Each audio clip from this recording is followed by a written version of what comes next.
The Eagle's Promise. Eli was a young man who lived for the thrill of the climb. Rocky Mountains, sheer cliffs, places most people feared where he felt most alive. He often climbed alone, challenging himself against nature's walls of stone. One summer, news broke of a national rock climbing competition that would last for an entire month. Eli's heart raced with excitement. This was the chance he had been waiting for, the test of everything he had trained for. Determined, he packed his gear the very next morning and set out to climb one of the hardest Rocky Mountains near his town. As he trekked toward the starting point, he scanned the landscape carefully. Every climber knew that one careless step before the climb could mean disaster. But suddenly, something unusual stopped him in his tracks. There, struggling on the ground, was an eagle, its leg trapped tightly between two heavy rocks. The bird thrashed its wings in pain, crying out helplessly. Eli's instincts kicked in. He grabbed a fallen branch and used it as leverage, forcing the rock aside until the eagle's leg was free. The majestic creature spread its wings, trembling but alive. Eli noticed it still clutched a lizard in its other claw, its prey. Despite the danger, Eli knelt down and poured some water into a small can. The eagle drank, its piercing eyes locking with his. For a fleeting moment, man and bird shared something beyond words. Eli smiled faintly and continued toward the mountain. He didn't know then how deeply that moment would matter. The climb began smoothly. His hands and feet moved with practiced precision, each grip steady, each pull calculated. But halfway up the mountain wall, disaster struck.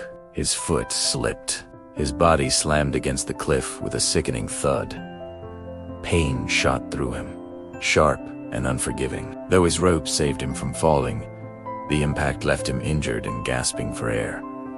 Blood trickled down his arm as his grip weakened. Fighting panic, Eli reached for his phone. With trembling fingers, he called the authorities and managed to give his location, but fate wasn't done with him. The rope shifted again, gurking violent.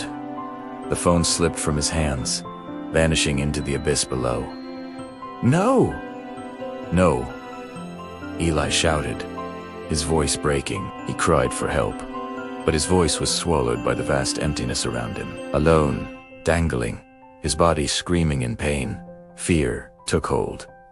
And then, a sound, the familiar cry of an eagle. Through the blur of pain, Eli looked up. The same eagle he had freed earlier circled above, its wings cutting through the air with power and grace. It landed on a ledge near him, staring, as if unwilling to leave him behind. Minutes felt like hours. His strength faded.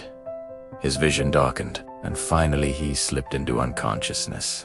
30 minutes later, rescuers arrived. They called his name again and again, but Eli gave no response. From the ground, the rock wall was a maze of shadows, and stone it was nearly impossible to spot him. Then, a piercing cry shattered the silence. The eagle.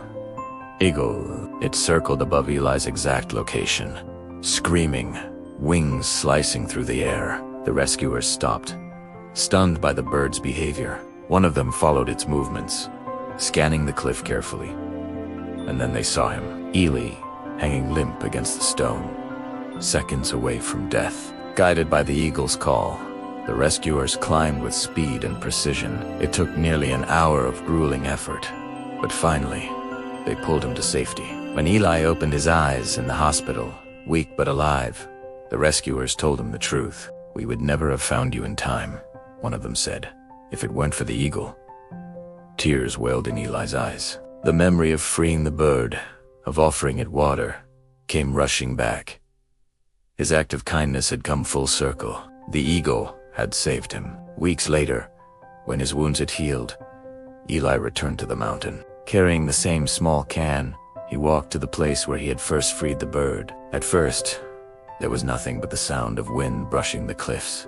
He closed his eyes, whispered into the vastness, "Thank you." Then a cry echoed through the sky. Eli opened his eyes. There it was, soaring above him, wings wide and proud. The eagle circled lower, calling out, its voice strong and sharp, as if answering him. Eli raised his hand high, his chest tight with emotion. "I'll never forget you," he whispered. The eagle gave one final cry before rising higher into the clouds, vanishing into the horizon. Eli stood there, tears streaming, but smiling. He knew that every climb from now on was no longer just about reaching the top. It was about honoring life, courage, and the bond with a friend in the Skeethy eagle that once promised him hope,